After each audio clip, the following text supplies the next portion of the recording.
ಪ್ರಜ್ವಲ್ ಹಾಗೂ ಎಚ್.ಡಿ. ರೇವಣ್ಣ ಅವರನ್ನು ಬಂಧಿಸಿ ಸಿಬಿಐ ತನಿಖೆಗೆ ಒಳಪಡಿಸಿ ಕಠಿಣ ಕ್ರಮ ಜರುಗಿಸುವಂತೆ ಬಿಎಸ್ಪಿ ಪಕ್ಷದಿಂದ ಪ್ರತಿಭಟನೆ ನಡೆಸಿ ಜಿಲ್ಲಾಡಳಿತಕ್ಕೆ ಮನವಿ ಸಲ್ಲಿಸಲಾಯಿತು.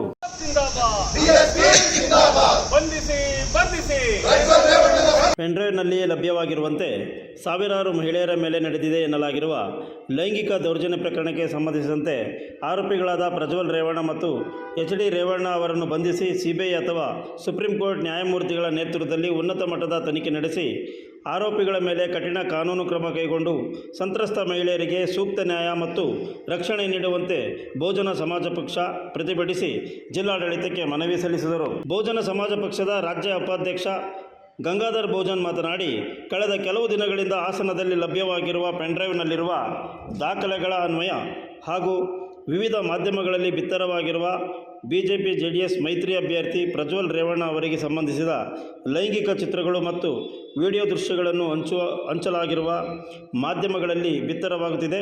ಈ ಲೈಂಗಿಕ ಚಿತ್ರಗಳು ಮತ್ತು ದೃಶ್ಯಗಳು ವಾಟ್ಸಪ್ಗಳಲ್ಲಿ ಹರಿದಾಡುತ್ತಿವೆ. ಈ ವಿಚಾರ ಸಾಮಾಜಿಕ ಮಾಧ್ಯಮಗಳಲ್ಲಿ ತೀವ್ರ ಚರ್ಚೆಗಳಾಗುತ್ತಿದ್ದು, ಎಲ್ಲೆಡೆ ಈ ಕೃತ್ಯದ ಕುರಿತು ಸಾರ್ವಜನಿಕರಲ್ಲಿ ತೀವ್ರ ಆಕ್ರೋಶ ಮತ್ತು ಆತಂಕ ವ್ಯಕ್ತವಾಗುತ್ತಿದೆ. ಪ್ರತಿದಿನ ಹೊಸ ವಿಡಿಯೋಗಳು ಮತ್ತು ಫೋಟೋಗಳನ್ನು ಬಿಡುಗಡೆ ಮಾಡಲಾಗುತ್ತಿದೆ. ಈ ಚಿತ್ರಗಳು ಮತ್ತು ವಿಡಿಯೋಗಳಿಂದಾಗಿ ಸಂತ್ರಸ್ತ ಮಹಿಳೆಯರ ಖಾಸಗಿ ಮತ್ತು ಕೌಟುಂಬಿಕ ಬದುಕು ಛಿದ್ರವಾಗಿದೆ ಎಂದರು. ಯಾವ ಕ್ಷಣದಲ್ಲಿ ಯಾವಾಗ ಮತ್ತೊಂದು ಪೆನ್ಡ್ರೈವ್ ಹೊರಬರುತ್ತದೆಯೋ ಅದರಲ್ಲಿ ಯಾವ ಮಹಿಳೆಯ ಖಾಸಗಿ ಫೋಟೋಗಳು ಮತ್ತು ದೃಶ್ಯಗಳು ಬಿತ್ತರವಾಗಲಿವೆಯೋ ಎಂಬ ಆತಂಕ ಮತ್ತು ಕುತೂಹಲ ಎಲ್ಲೆಡೆ ಹರಡಿದೆ. ಇದೊಂದು ಗಂಭೀರ ಸ್ವರೂಪದ ಅಪರಾಧವಾಗಿದ್ದು, ಇಡೀ ದೇಶವನ್ನು ಆಳಿದ ಮಾಜಿ ಪ್ರಧಾನಿಗಳ ಕುಟುಂಬದಲ್ಲಿ ಪ್ರಜೆಗಳು ತಮಗೆ ನೀಡಿರುವ ಅಧಿಕಾರ ದುರ್ಬಳಕೆ ಮಾಡಿಕೊಂಡು ಸಾವಿರಾರು ಮಹಿಳೆಯರ ಮೇಲೆ ಈ ಲೈಂಗಿಕ ದೌರ್ಜನ್ಯ ಎಸಗಿರುವುದು ಜಾಗತಿಕ ಮಟ್ಟದಲ್ಲಿ ಇಡೀ ದೇಶವೇ ತಲೆ ತಗ್ಗಿಸುವಂಥದ್ದು ಎಂದು ಹೇಳಿದರು.